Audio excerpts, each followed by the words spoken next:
Hello everyone, it's been a while since I uploaded a brand new work. I've been listening to Taylor Swift songs lately and I am so obsessed with her You Belong With Me era, and I decided to give this piece to kuroken since I haven't written about them lately. So this fic was born. This is actually 2 parts. I'm going to post part 2 mid-August. In the meantime, I'm going to post sakuatsu next. It will be an alternate universe.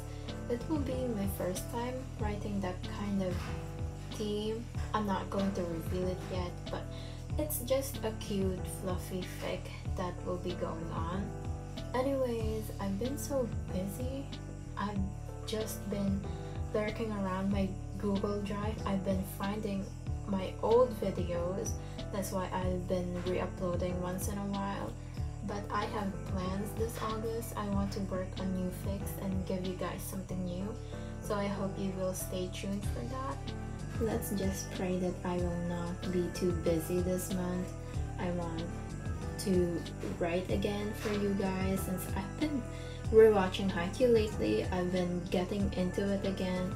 So let's just hope for the best. I hope you enjoy the video. Kenma sat in the middle of his dimly lit room, sitting in front of his laptop as he let his fingers type away on his keyboard. The soft clicks of the keys were enough to lull him to sleep, his eyes getting droopy until he realized most of what he was typing didn't make sense anymore. With a quiet yawn, he decided that it was the perfect time to stretch out a bit. He began to twist his upper body a little, hearing the quiet crack of his limbs. In the midst of stretching, he saw something from the corner of his eye that made him pause for a little. He sat upright. "Hi." Kenma squinted his eyes, his gaze surpassing his window. He's not sure if he's seeing things correctly, or if that messy handwriting on a piece of paper was actually for him. Truth be told, he had been wondering for quite some time now. He wanted to ignore it, actually, just like what he'd been doing for the past couple of days. Not only was he unsure if it was dedicated for him, but he also found it a little weird. Kenma had just moved in not too long ago, for the purpose of university being closer and his urge to prove to his parents that he could be independent despite his inability to freely express and convey emotions properly. Kenma actually cares a lot, and he just thought it would be nice if he didn't add to his parents' worries anymore. After doing a bit of research and multiple visits to different departments, he decided on a place that's not too shabby but also not that expensive. Hence, Kenma ended up here, in an apartment not too far from his university, right next to a building who's probably housing a widow. Aside from the writings on paper, Kenma hadn't really gotten a good look at the person next door. He hadn't really caught the person in action holding up the sketchbook themselves, just short moments when they would tape the thing on their window and call it a night. Kenma never really understood the purpose of such. It confused him. Was this person waiting for him to reply? If so, why? Shaking his head, Kenma immediately turned his head back to his laptop. He needed to focus. He had an exam the next day and damn the person next door if he fails that. With a loud sigh, he let his fingers go back to typing his notes out. Sad face. For Kenma, it was the ultimate dilemma. It wasn't this bad before. Previous notes simply juggled from hello to hi more often than not, with smiley faces, but tonight, it was different, a sad one. Despite the rough and rugged way he presents himself, Kenma is very much aware of other people's emotions. He wanted to ignore it again, just like he usually does, but he can't focus on any of his work. He even tried to pretend he didn't see it, but the messy lines and handwriting kept popping up in his mind, calling out for him and his conscience. What if the person actually needed help? Kenma takes a deep breath. He hasn't looked back out the window ever since he got to his room. He knows the person was there. He sees the movement from time to time, and for some odd reason, Kenma knows they are waiting for him. They made it too obvious. Why did it have to be him? Kenma didn't know either. He didn't have the friendliest face nor the friendliest aura. He didn't have things in his room that indicated he was rich either. So what did this person want from him? Kenma stares at his laptop, his fingers dancing idly over the keyboard. He wanted to continue what he was doing, but frankly, he doesn't even remember what it is or what it was about. can't even remember the word that he was supposed to type. Truly, it wasn't this bad before. With a deep breath, Kenma closes his laptop with a soft thud. He let his hand rest on the smooth, cold surface, contemplating on whether he should push through with what he was planning. Kenma looks around his desk, his hands feeling for a piece of paper and possibly a marker. A drawer of stock-filled stationeries saves him, and he feels himself pausing once he uncaps the Sharpie. What the fuck am I doing? Kenma groans to himself. He claims the person living across from him was an idiot, but now, he feels like he had turned into the very same thing he swore he'd never be. No, he's doing this just to get the person off his back. That's all. Kenma stares at the blank piece of paper, before slowly turning his head to look outside his window again. He fast-opens when he sees that there were changes to the note. More sad face. Kenma knew what had to be done. Shaking his head, he finds himself scribbling onto the piece of paper with a handwriting he hoped was understandable and big enough for the person to see. He stands up once he's done, dragging the chair with him and positioning it next to the window because he knows it was going to be a long night. Kenma looks out the window. He sees the person responsible for his distracted mind, a guy, about his age probably, with bed hair and a small frown on his lips. He didn't look like someone to be worried about, or at least not someone to be reported to the police, not yet actually. He even kind of looks familiar. Where have I seen him before? Kenma tries to remember. It was more than possible that he goes to the same university, but that was the thing. He isn't really that social. He can barely remember the name of whoever was sitting next to him, let alone someone whom he probably just passed by the hallway. He was woken up from his trance by the continuous hand-waving of the guy across from him. Once he got Kenma's attention, he frowned even more, the curve of his lips much more evident than before. Kenma took a deep breath as he gently shook his head. Question mark. For some odd reason, Kenma's hands felt a bit clammy. This was the first time he was going to talk to someone that isn't his family nor a friend. He wasn't really sure what to expect nor what are the right things to say. He watched with careful eyes as the guy from the other room scribbled immediately on his notepad before raising it up, a frown still on his lips. You weren't replying for the past week. Kenma raised an eyebrow. Despite being strangers, he was already demanding such efforts from him. Why would he do such a thing? It would be just weird. Even right at that moment, it felt weird. I don't know who you are. 𝙬𝙧𝙚𝙖. Kenma didn't know what to do with the information. His name's Kuroo, so what now? And her name? I'm not telling you. Bye. I just want friends.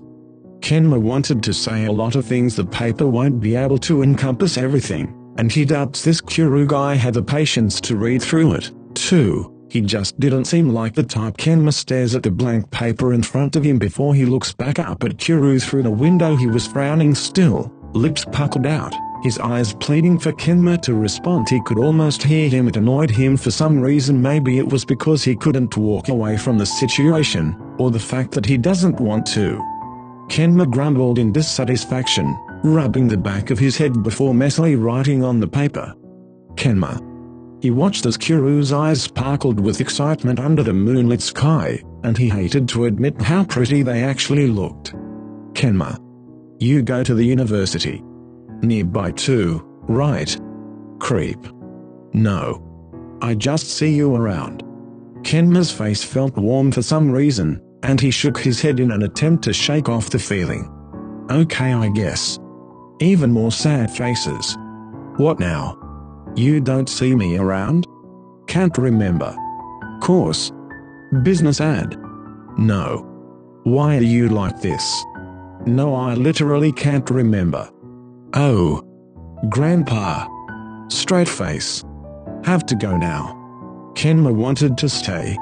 It was painful to admit, even if it was just to himself, but it was inevitable. He feels a certain lightness from such a short interaction, and a weird one at that. But he decided it was a feeling he wanted to keep. He watched as Kuroo did a dramatic sigh, putting a hand over his forehead, and Kenma couldn't help but facepalm. He was an idiot, but a charming one, he supposes.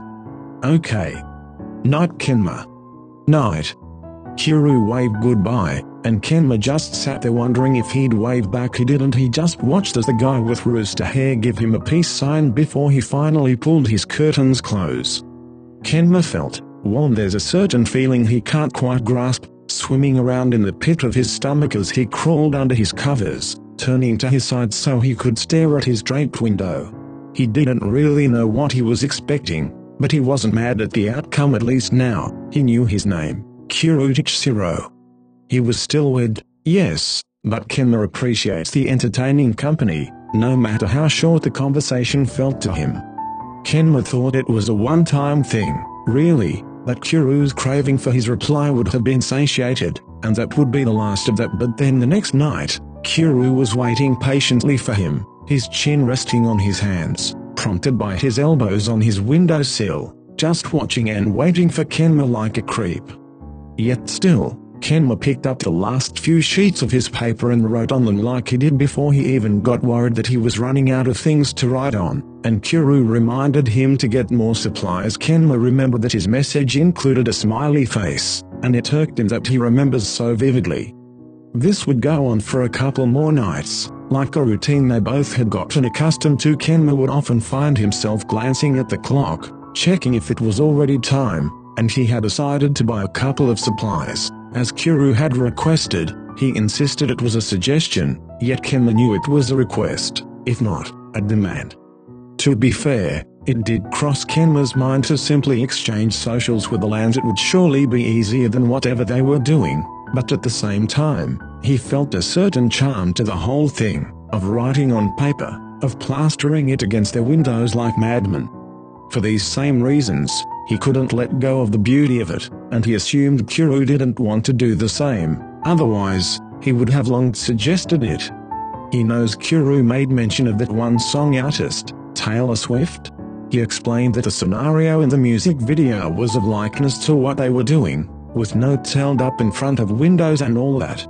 Kenma decided to see what he was on about that same night before he went to bed, realizing that 𝙬𝙧 was right, but he was having trouble connecting the dots. And so what if they were doing the same thing? Was this simply a way to fulfill 𝙬𝙧's fantasy of living his life like a music video? Or is there a deeper meaning to all of this? Unaware that he had zoned out, he was pulled out of his own trance by pebbles softly hitting his window. On impulse and muscle memory, he grabbed his marker as well as his newly bought sketch pad. Pulling the curtains apart, Kenma was greeted by the same view he had last night and the previous other nights. 𝙬𝙧 was looking out his window, a couple of small rocks in his hands. Greeting Kenma with a wide grin, he held up his own sketchbook. "Good eve. You're gonna break my window one of these days. It'll be fine. I didn't see you at uni today. Did you see me? Did he?" Of course he did. Kenma told himself he wouldn't look for him, but for some reason, he ended up in the building across from his department, supposedly looking for the business ad department. He did end up finding it, and after personal affairs, he just found himself roaming around for a bit, admiring the pretty classrooms, the empty rooms, and the open field that separates most buildings. He stops walking for a while, after seeing a group of people not too far from him, and Kenma immediately knew 𝙬𝙧 was with them. He had the aura, a charming one that radiates and makes him stand out from the rest. 𝙬𝙧 looked popular, the type of person to have everyone admiring him, wanting to be his friend.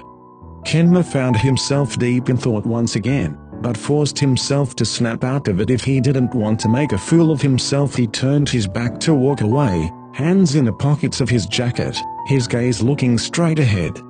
He didn't exactly know what he was expecting, both from 𝙬𝙧 and the encounter his feet took him there on impulse, and he supposes he just wanted to verify if 𝙬𝙧 indeed goes to the same university as him. Scribbling on the piece of paper, Kenma shook his head in an attempt to dismiss the blush that was threatening to show on his face. It a bit embarrassing to admit, but he knew he couldn't lie even if he tried, even if 𝙬𝙧 sat on the other side of his building.